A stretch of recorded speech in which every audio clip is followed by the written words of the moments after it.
जय श्री कृष्ण सभी को। मैं Balbir Agarwal Taurus education institute में आपका हार्दिक स्वागत करता हूं, अभिनंदन करता हूं। आज की जो हमारी ये वीडियो है इसमें हम जानेंगे अकाउंटिंग प्रिंसिपल की करैक्टरिस्टिक्स के बारे में।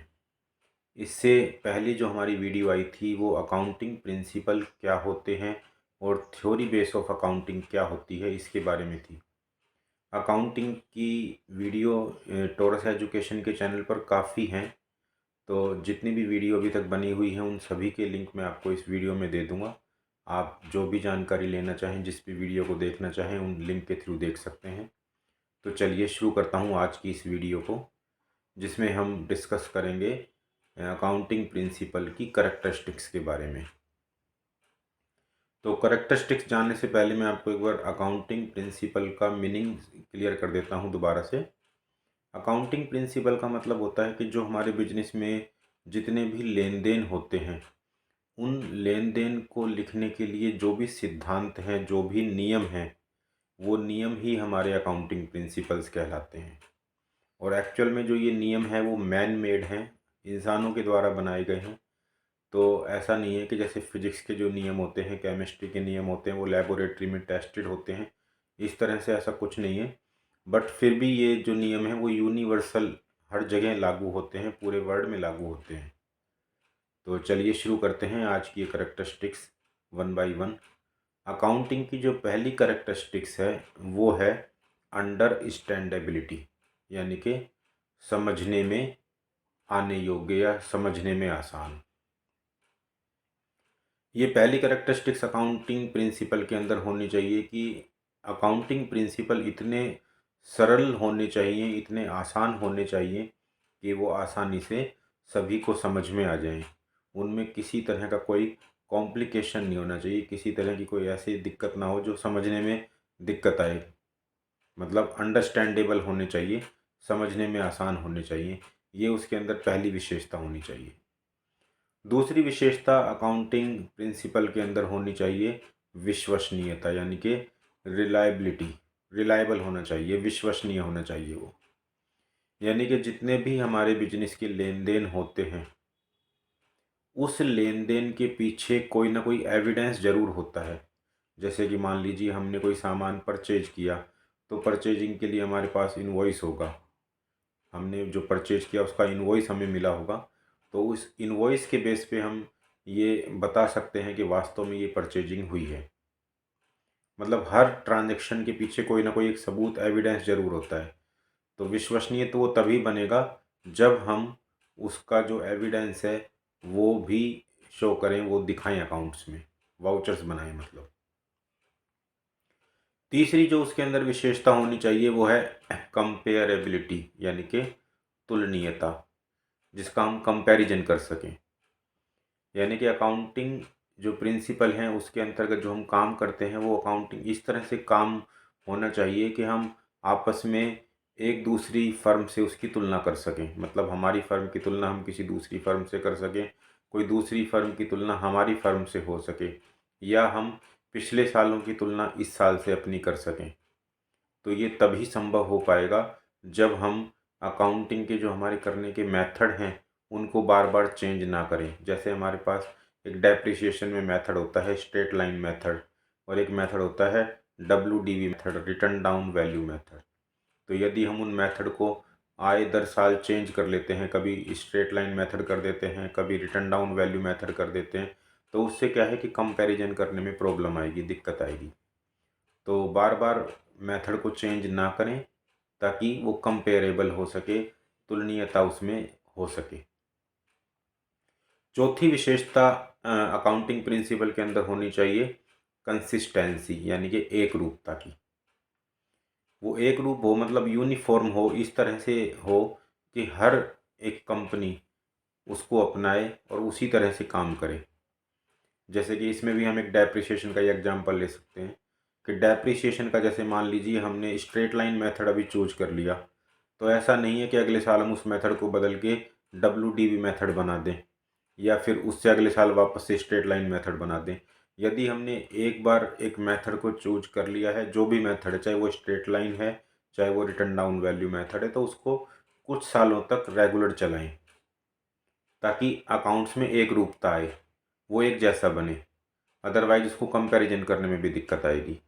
तो एक रूपता का सिद्धांत यही बताता है कि जो भी आप मेथड यूज करते हो, जो भी आप तरीके यूज करते हो अकाउंट्स में काम करने के, उन तरीकों को आप लंबे समय तक प्रयोग करें ताकि एक रूपता आ सके अकाउंट्स में। पांचवी इसके अंदर जो विशेषता होनी चाहिए अकाउंटिंग प्रिंसिपल में, वो होनी चाहिए ऑब्जेक्टिविटी, या फिर बोल सकते हैं वस्तुनिष्ठता हिंदी में। यानी कि जो जानकारी होती है वो अनुमान पर आधारित नहीं होनी चाहिए, बल्कि प्रमाण पर आधारित होनी चाहिए, वेरीफिएबल होनी चाहिए, वो वेरीफिएबल बेस्ड हो उसका, उसको हम प्रमाणित कर सकें और वो संस्था या कंपनी के उद्देश्य के अनुरूप हो। तो इस तरह से जो हमारे प्रिंसिपल्स हैं वो ऑब्जेक्टिविटी होने चाहिए, वस्तुनिष्ठ होने चाहिए। मतलब कोई भी हम जानकारी अगर दे रहे हैं, कोई भी हम बिजनेस में इंफॉर्मेशन दे रहे हैं, तो वो केवल अनुमान पर आधारित ना हो, उसके पीछे कोई प्रमाण हो, वेरीफिएबल वेरीफिएबल होनी चाहिए वो।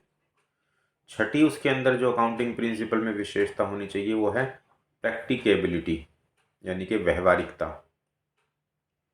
यानी कि सिद्धांत वास्तविक जीवन की परिस्थितियों में लागू हो सके, इस तरह का होना चाहिए। जैसे कि हम कैश बेस पे अकाउंट्स बना सकते हैं अपने, या एक्रूअल बेस पे बना सकते हैं।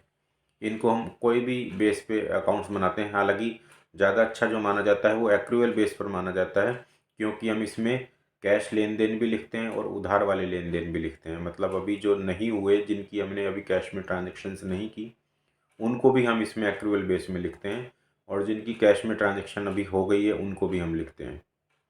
तो प्रैक्टिकेबल होना चाहिए, मतलब वास्तविक जीवन की परिस्थितियों में जिसको हम लागू कर सकें, ऐसा वो सिद्धांत होना चाहिए। सातवीं उसके अंदर विशेषता होनी चाहिए न्यूट्रलिटी, यानी कि निष्पक्षता। न्यूट्रल होना चाहिए, वो निष्पक्ष होना चाहिए।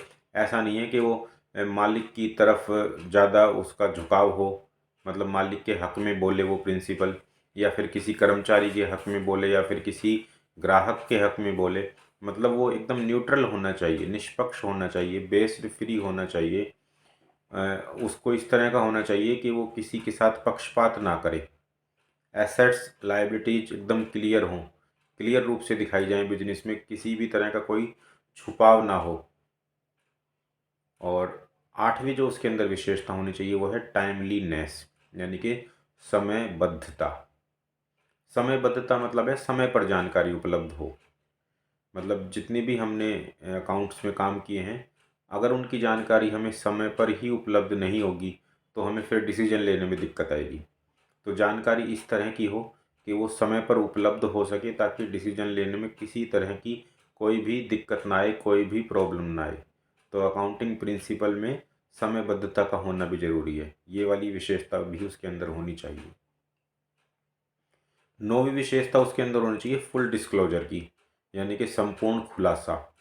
अकाउंटिंग प्रिंसिपल ऐसा हो जितनी भी संस्था की, कंपनी की महत्वपूर्ण जानकारियां हैं वो स्पष्ट रूप से बताई जाएं, उसमें किसी तरह का कोई छुपाव ना किया जाए, पूरा तरह से उसको डिस्क्लोज किया जाए। हाँ, जैसे कंपनी के कुछ सीक्रेट्स होते हैं उनको बताना ज़रूरी नहीं है, परंतु जो बात बताने लायक हैं वो ज़रूर बताई जाएं, ताकि सामने वाला उसी के हिसाब से अपना डिसीजन ले सके। जैसे कंपनी के खिलाफ मान लीजिए कोई कोर्ट केस चल रहा है, या कंपनी की कोई कंटिंजेंट लायबिलिटीज़ हैं, तो कंपनी उनको ज़रूर बताए, ज़रूर शो करे, अपनी बैलेंस शीट के नीचे उनको ज़रूर दिखाए, अपने जो फाइनेंशियल स्टेटमेंट्स हैं उनके साथ उनको ज़रूर दिखाए, ताकि सामने वाला व्यक्ति अगर उसको कोई डिसीजन लेना है आपकी कंपनी से, वो रिलेशन बनाना चाहता है, तो वो उसको पढ़ के उसी हिसाब से अपना डिसीजन ले सके। और 10वीं उसके अंदर जो विशेषता होनी चाहिए अकाउंटिंग प्रिंसिपल के अंदर, वो है स्टैंडर्डाइजेशन, मतलब मानकता की। एक स्टैंडर्ड होना चाहिए काम करने का।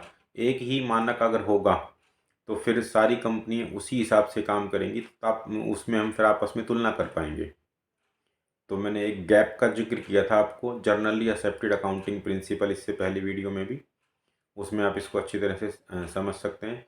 तो जो generally accounting accepted accounting principle हैं वो ऐसे प्रिंसिपल हैं जिनको जर्नली हर कोई एक्सेप्ट करता है, पूरे वर्ल्ड में सब कंपनियां उसी को एक्सेप्ट करती हैं। तो उस तरह से काम किया जाना चाहिए ताकि एक मानक रहे और आपस में उसकी तुलना भी की जा सके। अभी मैंने जो आपको ये बताई है अकाउंटिंग के प्रिंसिपल की 10 विशेषताएं बताई हैं। मुझे आशा है कि आपको इनमें किसी तरह का कोई शायद डाउट नहीं रहा होगा।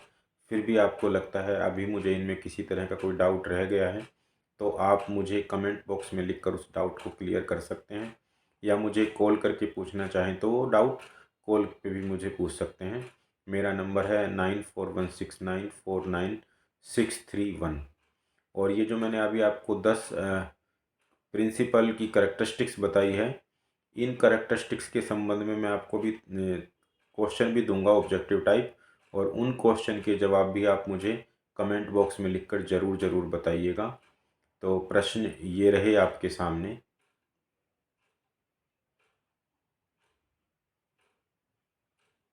आपको आज की ये वीडियो कैसी लगी, आपने इस वीडियो से कितना सीखा, आप मुझे कमेंट करके ज़रूर बताइएगा।